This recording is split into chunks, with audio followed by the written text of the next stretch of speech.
Welcome to Rich Planet TV. I'm Richard D. Hall. On last week's show, I featured some of the research of Carl James, author of Science Fiction and the Hidden Global Agenda. I would describe his book thus.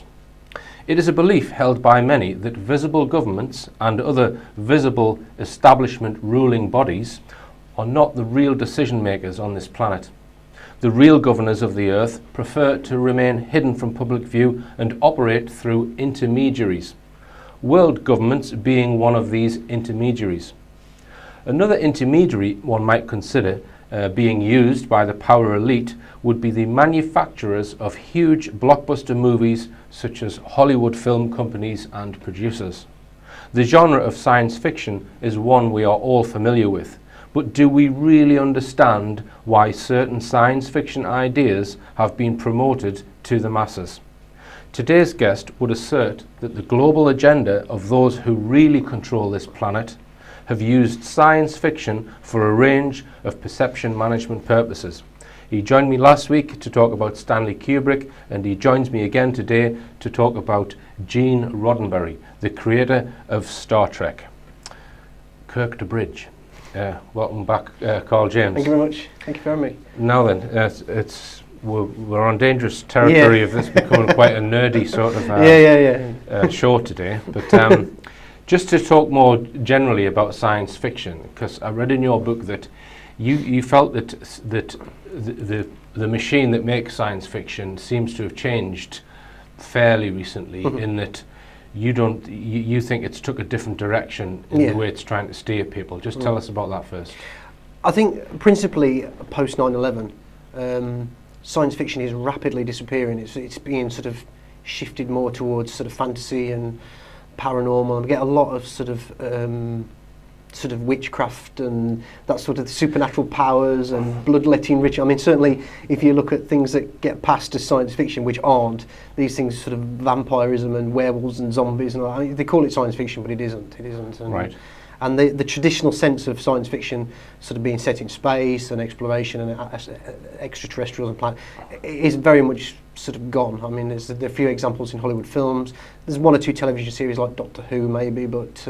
So do you have a feeling for why that might be? Why it's changed its focus? Or why the global elite have demanded that the focus change? I kind of see science fiction in a way as being like a sort of a new religion. It kind of...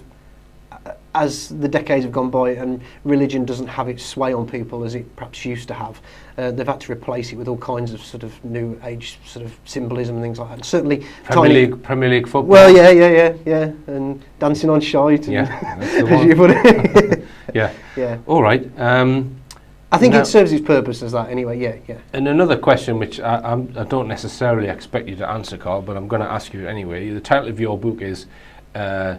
It's about the agenda or the hidden agenda of the global elite. What do you think the agenda is then of this hidden group?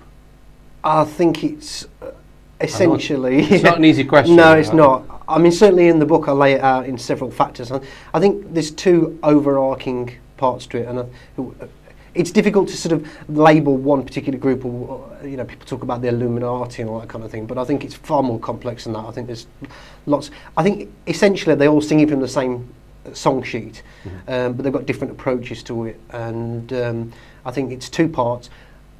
Essentially, one is control of the masses, perceptions of the masses, and the other half of it, I would certainly say, is the control of our perceptions of reality.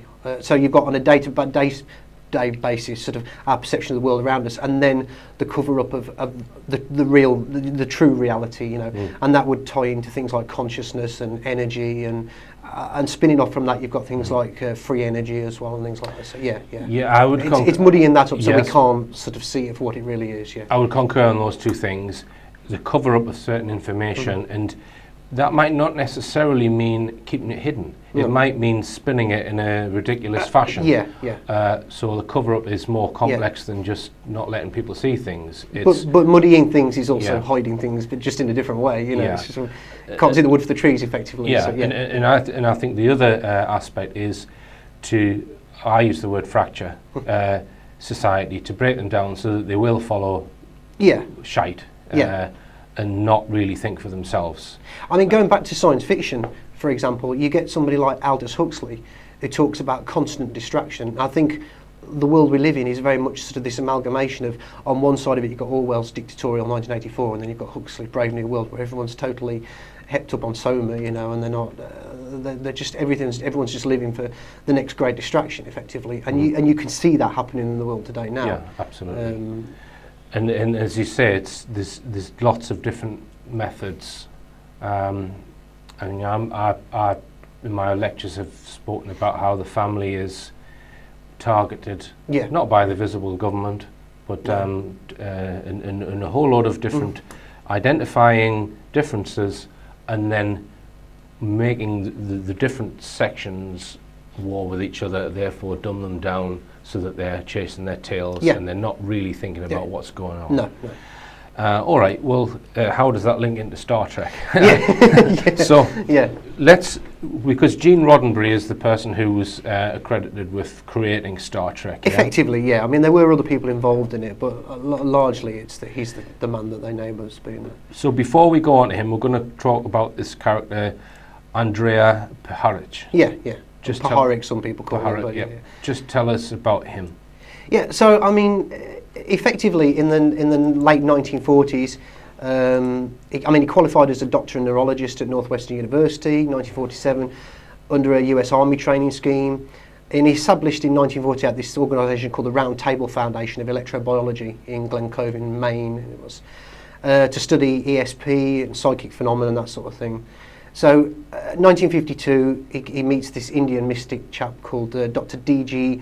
Vinod, and he channels these things called the 9 principles and forces in the presence of Puharich, and this is tied in later. This is the group called Lab 9, and the idea of the 9 is communication with what some people say are extraterrestrial, some people say extra-dimensional entities, but there's much more to it than that, because if you look at this organisation and what's going on around it, Puharich is, I mean, first of all, you look at the people involved with it. You've got the largest financial contributor of it is Henry Wallace, former US Vice President, responsible for putting the Great Seal on the $1 bill, you know, the Masonic seal.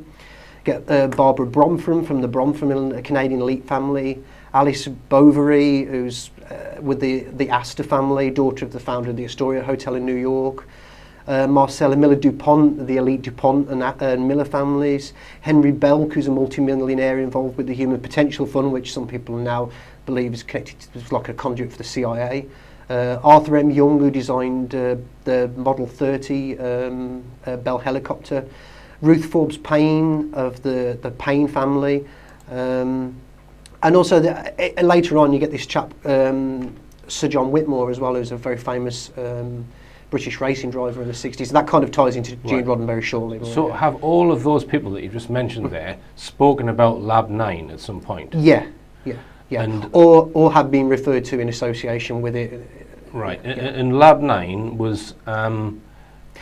principally the Round Table Foundation, but there is some spillover of those people into Lab 9, because Lab 9 was effectively founded in like 1971, so it was 20 years after the Round Table Foundation. And Lab 9 was the name of a group of extraterrestrials that they were supposedly in telepathic contact with, no? Yeah, Lab 9 was the name of the organisation that was studying the phenomenon. Right. But the 9 and the 9 principal forces was effectively these entities that were conveying it. And was that just, was Lab 9 purely about the fact that they were allegedly getting messages from ETs, or was it just studying psychic phenomena?